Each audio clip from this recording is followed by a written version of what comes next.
Mr. President, a few weeks ago, President Biden introduced an infrastructure plan, or at least that's what Democrats are calling it.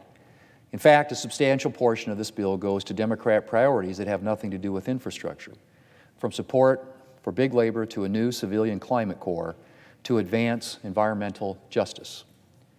Mr. President, President Biden's infrastructure proposal would cost a lot of money, well north of $2 trillion.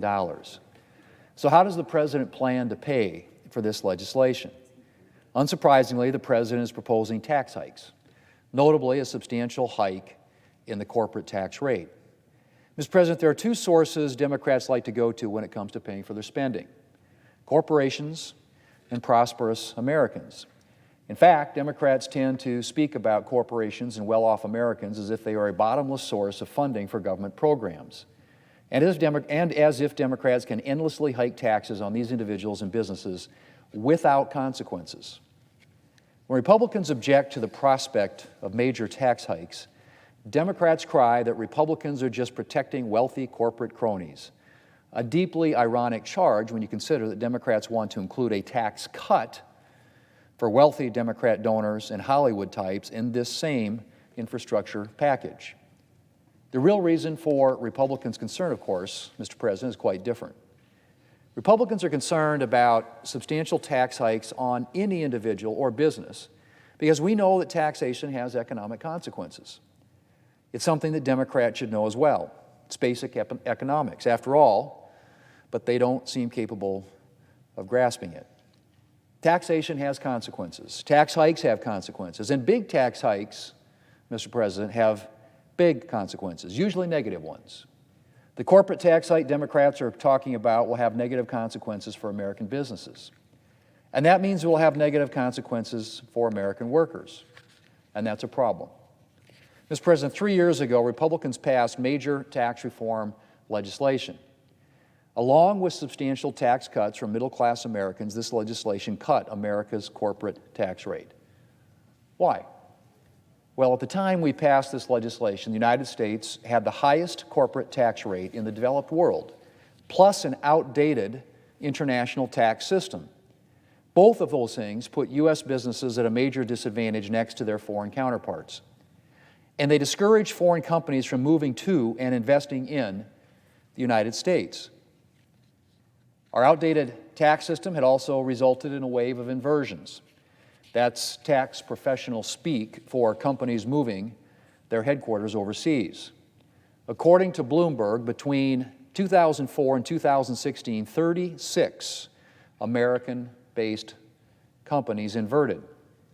Needless to say, Mr. President, those inversions resulted in a loss of American jobs and domestic investment.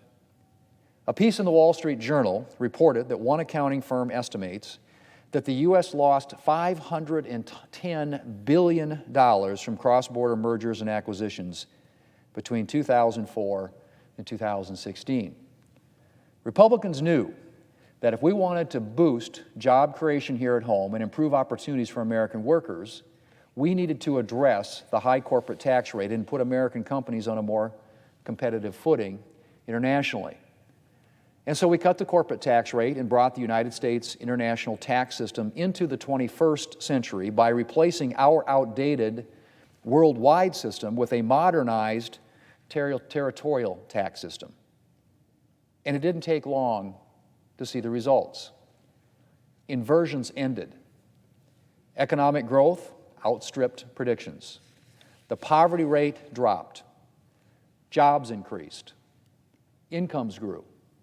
In fact, income growth in 2019 was the highest ever recorded, and real median household income for African Americans, Hispanics, and Asian American workers hit record highs.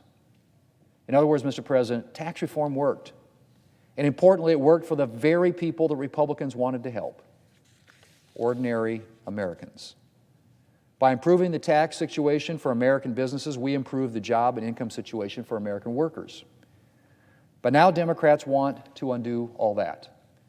To pay for their preferred government programs, they want to substantially hike the tax rate on American corporations. Once again, Mr. President, putting American businesses at a substantial disadvantage next to their foreign competitors.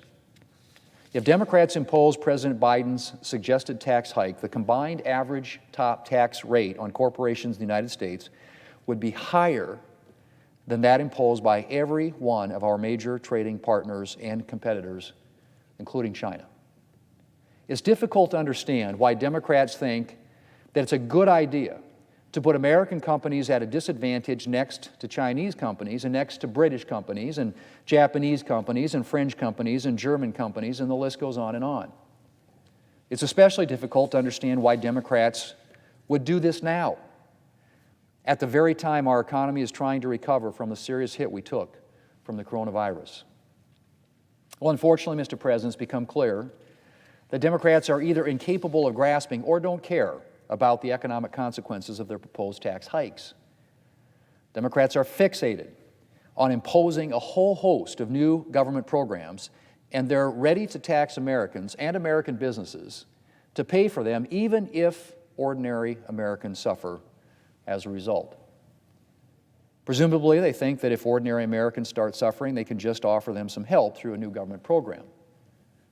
But I'm pretty confident, Mr. President, that most Americans would exchange government assistance for the kind of job and income that frees them from having to depend upon government programs.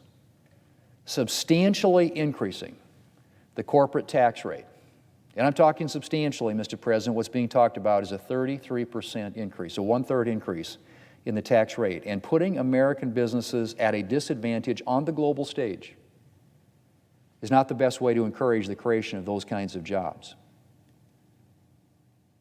Mr. President, hiking the corporate tax rate will have negative consequences for our economy and for hardworking Americans. It's easy to say tax the corporations, tax the rich people, but Mr. President, those businesses hire American workers. And when they have to pay more in taxes, they pay less in wages. What we saw, as I mentioned before, was the highest wage increases that we've seen in decades, particularly for lower-income Americans. But, Mr. President, apparently what is being talked about with this tax hike is just the beginning. President Biden and his Democrat colleagues have a lot more government programs they want to push, and they have a whole raft of tax hikes waiting in the wings to fund them. A hike in the top individual income tax rate, that would hit small businesses hard, Mr. President. Most businesses, 99% of the businesses in my state of South Dakota, organize as pass-throughs. That means they pay taxes at the individual rate. That's farmers and ranchers and small business people across my state. They're the people who create the jobs in South Dakota. A hike in the top individual income tax rate hits every one of those small businesses who have incomes in excess of $400,000. That's money they could be used to hire more workers. A hike in the capital gains tax, which would discourage investment and decrease the value Americans can expect from their 401ks. A new death tax that would hit middle-class families and family farms and businesses. And so much more, Mr. President. These tax hikes may help Democrats usher in parts of the socialist fantasy that they've been envisioning, but they will do nothing to help American families gain financial stability and to secure the good jobs in lasting, rewarding careers. Working Americans, Mr. President, are the ones who will ultimately suffer the most from Democrats' tax hike plans. Mr. President, I yield the floor.